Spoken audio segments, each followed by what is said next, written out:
Assalamualaikum warahmatullahi wabarakatuh. Nama saya Siti Nursyani Saadin binti Saaduddin, nombor matrik 062099. Saya akan membentangkan ataupun menerangkan tentang pengenalan ataupun mukadimah untuk tajuk pembentangan kami yang bertajuk pandangan terhadap hakim syar'i wanita di Malaysia dari segi syarak dan pengalamannya. Yang pertama, Allah SWT menjadikan manusia dengan sebaik-baik kejadian. Seterusnya, Islam ni dia meletakkan lelaki dengan wanita ni dia mempunyai kedudukan dan peranannya yang tersendiri. So, dalam Islam, lelaki dan wanita adalah sama. Yang membezakan antara lelaki dan wanita ni adalah iman dan taqwa.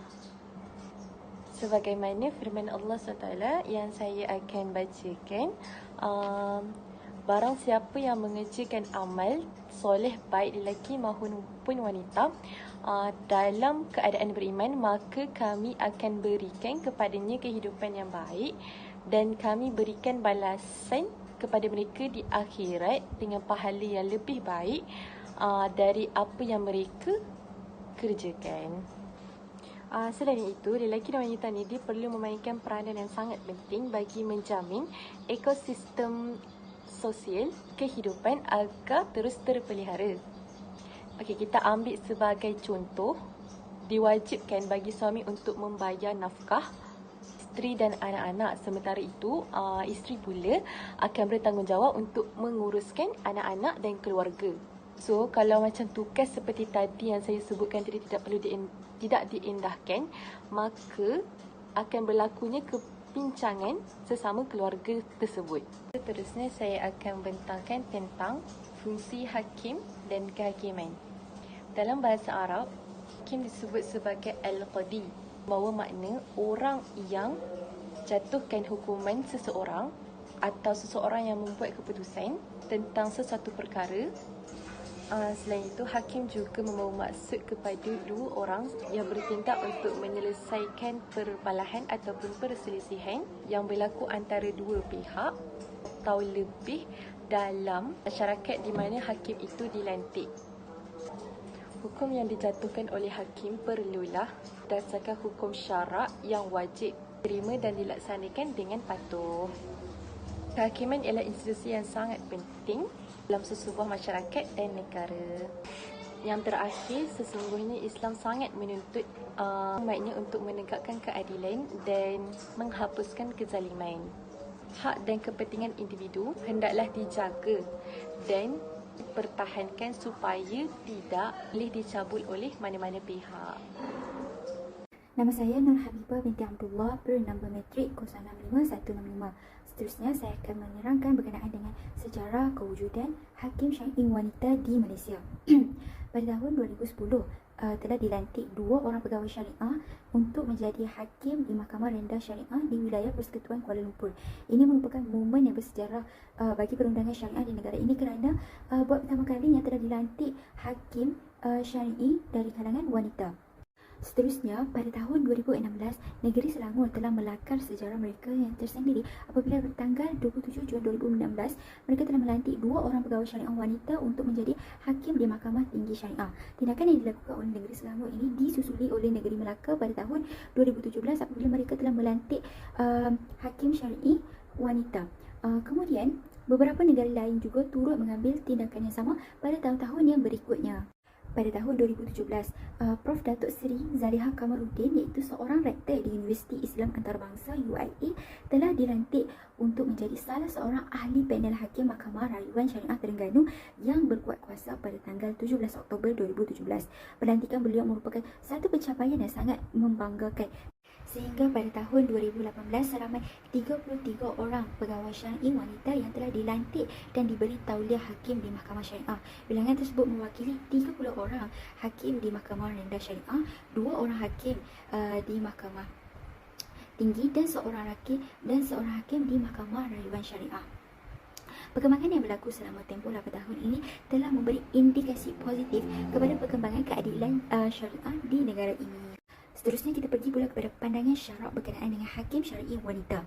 Sebelum kita pergi dengan lebih lanjut lagi, perlu kita ketahui bahawa jumhur ulama telah bersepakat yang syarat untuk melayakkan seseorang itu menjadi hakim ialah 7, iaitu Muslim, berakal, baligh, sempurna baca indera, mujtahid, adil, dan yang terakhir sekali ialah lelaki. Timbul persoalan di sini ialah apakah pandangan syarak berkenaan dengan hakim syar'i wanita? Para fuqaha telah berselisih pendapat berkenaan dengan perlantikan hakim syar'i daripada kalangan wanita. Terdapat dua golongan pendapat. Yang pertama, golongan pendapat jumhur yang terdiri daripada mazhab Syafi'i, mazhab Maliki dan juga mazhab Hambali yang menetapkan bahawa syarat untuk melayakkan seseorang itu menjadi hakim ialah lelaki, dan mereka juga tidak mengharuskan seorang wanita itu untuk dilantik menjadi hakim.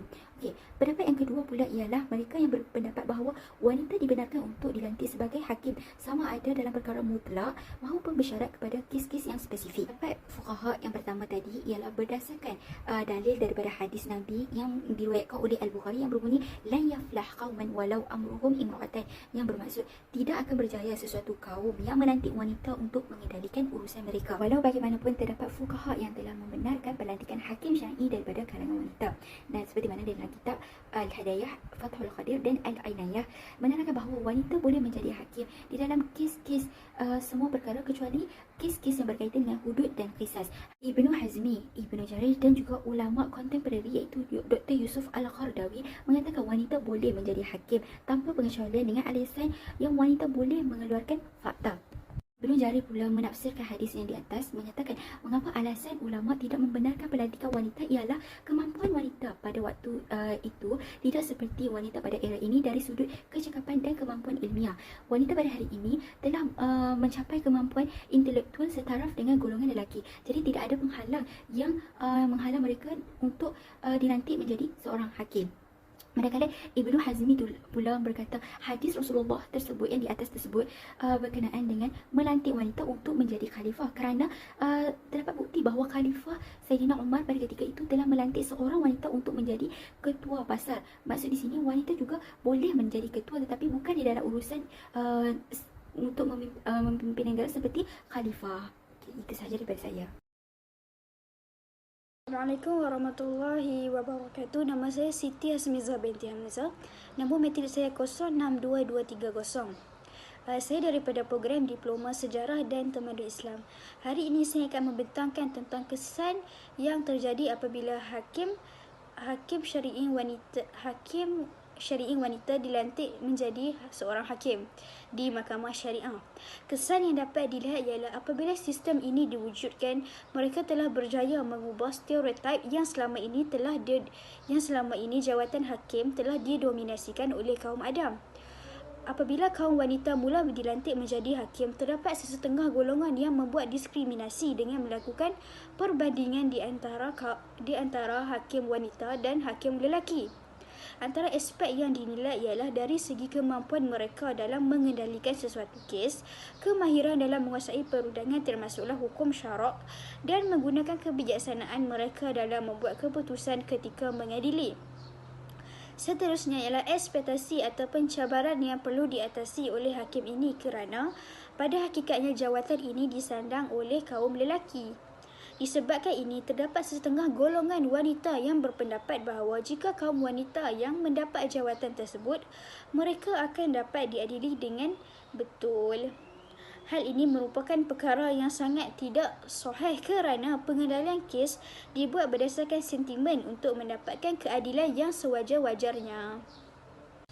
Seterusnya adalah contoh yang berkaitan dengan hakim syar'i wanita.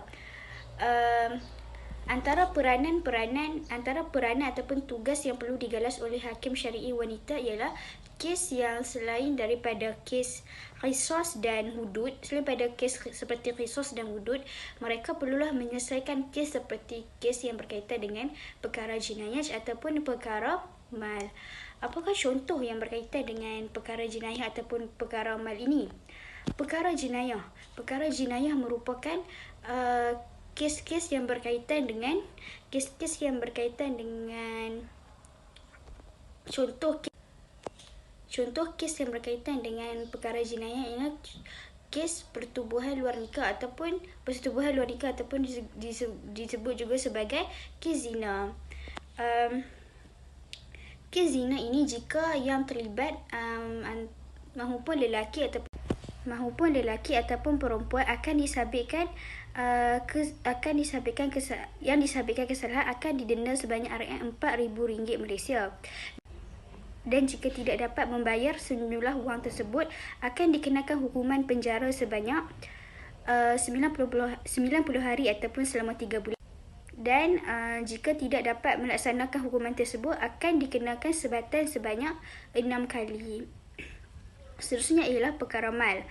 Kes-kes yang berkaitan dengan perkara mal ialah kes yang seperti kes yang berkaitan dengan rumah tangga, iaitu suami dan isteri. Seperti yang dikatakan oleh Puan Syuhaidah, iaitu salah seorang daripada dua hakim wanita syar'i yang pertama dilantik di Malaysia telah berjaya menyelesaikan lebih 200 kes poligami di Malaysia dan dia telah menyatakan bahawa dia antara mengizinkan poligami tersebut ataupun tidak mengizinkan ataupun menjatuhkan hukuman di atas kes poligami tersebut. Beliau juga berkata bahawa tugasnya sebagai seorang hakim mestilah menjunjung keadilan kerana hakim mempunyai tanggungjawab yang besar yang telah diberi oleh Allah Subhanahu Taala, dan jika tidak menyempurnakannya akan dihukum ke api neraka. Assalamualaikum warahmatullahi wabarakatuh. Nama saya Nurul Ain binti Muhammad Bazli, bernombor matrik 063697. Seterusnya saya akan membentangkan berkenaan pandangan berkaitan peramalan hakim syar'i wanita di Malaysia.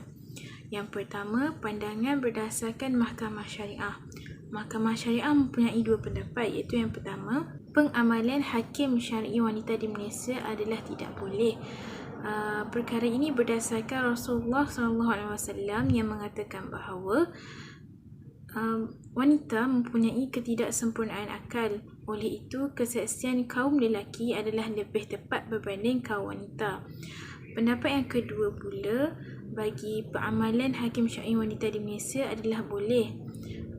Mahkamah Syariah mengambil pendapat dari ulama Islam yang bernama Jarir At-Tabari yang menyokong pendapat untuk mengangkat wanita menjadi hakim syar'i. Beliau mengatakan bahawa pandangan mereka, iaitu kaum wanita, adalah sah selagi tidak berkaitan dengan perkara kepimpinan besar. Yang kedua, pandangan berdasarkan hakim sivil yang bernama Marwah Daud Ibrahim. Beliau mengatakan bahawa kewujudan hakim syar'i wanita bukan untuk bersaing dengan barisan hakim yang sedia ada, akan tetapi ingin menjadi rakan seperjuangan untuk memajukan badan kehakiman negara. Yang ketiga, pandangan berdasarkan reaksi masyarakat. Sebilangan daripada mereka mengkritik pihak mahkamah kerana mengadakan pelantikan hakim syar'i wanita yang mereka beranggapan bahawa tidak mengikut ataupun tidak menepati syariat Islam. Yang keempat, pandangan berdasarkan fitrah wanita. Dari segi psikologi, wanita lebih beremosi berbanding lelaki. Oleh itu, mereka yang telah dilantik ataupun dipilih untuk menjadi hakim syar'i wanita perlu bijak untuk mengurus perasaan supaya tidak mudah dipengaruhi oleh keadaan persekitaran. Dan mereka juga perlu bijak mengurus urusan peribadi agar tidak mengganggu proses persidangan. Yang kelima, pandangan berdasarkan keadilan dalam membuat keputusan. Hakim syar'i wanita perlulah adil dalam membuat keputusan bagi menghindari isu berat sebelah. Mereka juga perlulah mematuhi etika dan juga adab seorang hakim supaya dapat meningkatkan kepercayaan orang awam terhadap keupayaan wanita dalam barisan hakim syar'i. Assalamualaikum warahmatullahi wabarakatuh. Nama saya Nurul Arisha binti Luqman Al-Hakim, nombor matrik 063005. Sekarang saya ingin menerangkan tentang beberapa cadangan untuk membuat penambahbaikan dalam institusi kehakiman. Yang pertama adalah dengan melatih profesionalism dan mental bakal-bakal hakim wanita syar'i. Apakah relevan cadangan ini? Ianya akan Ianya akan meningkatkan kepercayaan masyarakat tentang institusi kehakiman di Malaysia ini. Tambah-tambah lagi jika hakim itu adalah wanita. Bagaimana mereka akan percaya jika hakim itu adalah wanita? Antara sebab lainnya adalah untuk mengekalkan keadaan mental seseorang hakim itu, tambah-tambah lagi hakim itu adalah wanita.